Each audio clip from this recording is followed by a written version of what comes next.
नमस्कार मंडळी, स्वागत आहे आपल्या यूट्यूब चॅनलवर.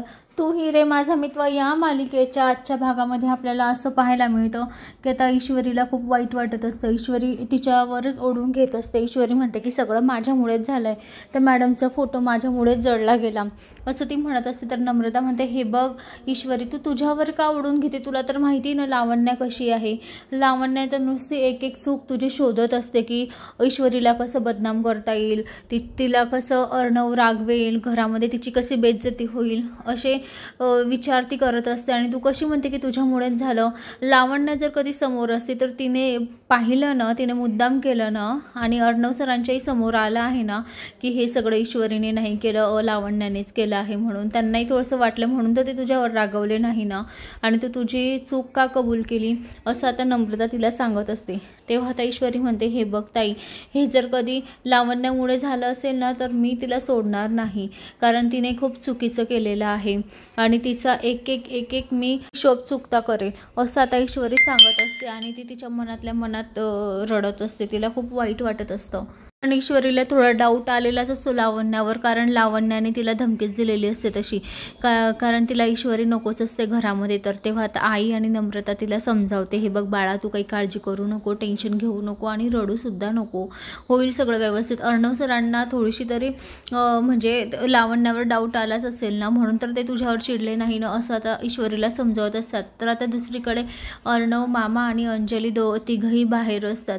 तर आता इकडे ते तिघही बाहेर असताना मामा म्हणतात, काय रे अर्णव, तू आज ईश्वरीवर का चिडला नाही तिला त्याच ठिकाणी लावण्य असतं तर तू चिडला असता का? तर आता अर्णव म्हणतो की हे बघ मामा, ॲक्च्युली काय झालं ना, ईश्वरीवर मी चिडणार होतो पण त्यांनी मुद्दाम नाही केलं ते, आणि त्यांनी त्यांची चूकसुद्धा मान्य केली. आत्ताच्या ह्या जगामध्ये कोणीच आपली स्वतःची चूक मान्य करत नाही, पण त्यांनी स्वतः चूक मान्य केली. आणि लावण्या तर तुम्हालासुद्धा माहिती आहे की किती बिनडोकडोक्याची आहे. ती कुठे काय करेल याचा भरोसाच नाही आहे लावण्याचा.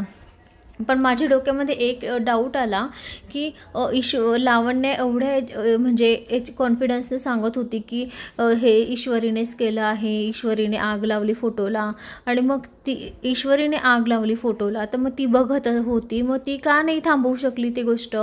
म्हणून आता मलासुद्धा लावण्यावरच डाऊट येतो असं आता अर्णव अंजलीला आणि मामाला सांगत असतो. तर आता इकडे लावण्याची तर म्हणजे पूर्णच माहिती अर्णवला असते, आणि अर्णवला माहितीच असतं की मुद्दाम ही तर काही ईश्वरी तर काही करू शकणार नाही, लावण्याचाच काही हात असेल असं तिच्या मनामध्ये आलेलं असतं. तर आता इकडे अंजली म्हणते, हो का? मग आता मामा आणि अंजली हसत असते.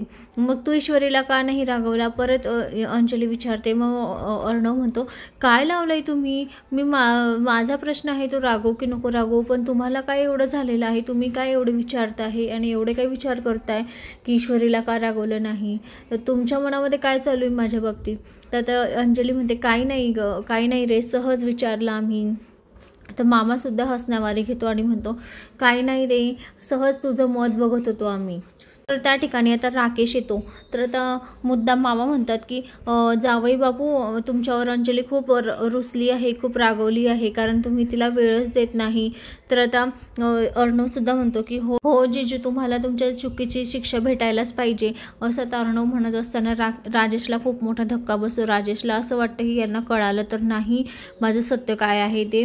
तर आता इकडे मुद्दाम म्हणत असतो अर्णव, कारण त्याला त्याच्या बहिणीसमोर त्याला थोडंसं हे करायचं असतं, म्हणून त्यांच्या गोष्टी अशा चालू असतात. तर तिकडे राजेश खूप घाबरलेला असतो की यांना जर कधी माझं सत्य कळालं तर परत अंजलीला खूप हर्ट होईल असं तसं.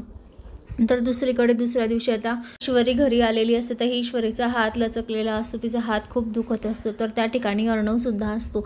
तर अर्णव म्हणतो, काय झालं मी सिंदूर? तेव्हा आता ती म्हणते, काय नाही, माझा हात दुखतोय, थोडा लचकलेला आहे. तर आता इकडे तो म्हणतो, आणा मी ते मसाज करून देतो की तुम्हाला बरं वाटेल, आणि त्या मसाजने ना स्ट्रेच केलं ना की तो थोडं तुमचा हात बरा होईल, दुखणार नाही, त्रास होणार नाही. तर आता ईश्वरीलाही खूप थोडं म्हणजे चांगलं वाटतं की अर्णव सर माझ्याशी कसे एवढे चांगले वागत आहे. काल माझ्यामुळे त्यांच्या आईचा फोटो जळाला आणि आज ते माझ्याशी एवढे चांगले वागत आहेत. काय झालं आहे नेमकं अर्णव सरांना, एवढी माझी हेल्प करत आहेत. तर आता अर्णव म्हणतो असा हात करा, मग तसा हात करा, मग तुमच्या हातात माझ्या हातात तुमचा हात द्या, मग तो स्ट्रेच करत असतो. तर हे पाहून आता ईश्वरीलाही खूप मोठा धक्का बसतो की अर्णव सर चक्क माझ्याशी असे वागताय.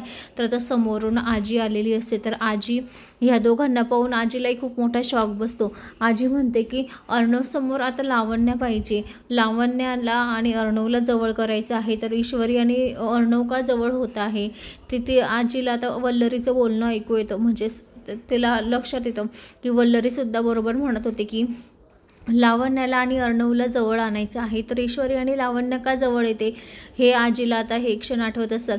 तेव्हा आता आजी विचारच करत बसते की हे दोघं जण का जवळ येत आहेत असं. तर या दोघांना दूर करावं लागेल आणि लावण्याला आणि अर्णवला जवळ करावं लागेल.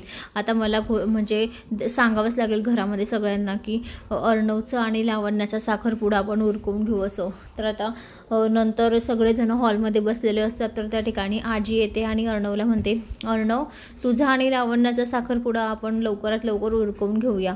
तेव्हा आता अर्णवला हे ऐकताच खूप मोठा धक्का बसतो. अर्णव म्हणतो काय, हे शक्य नाही आहे, मला अजिबात साखरपुडा करायचा नाही आहे अजून.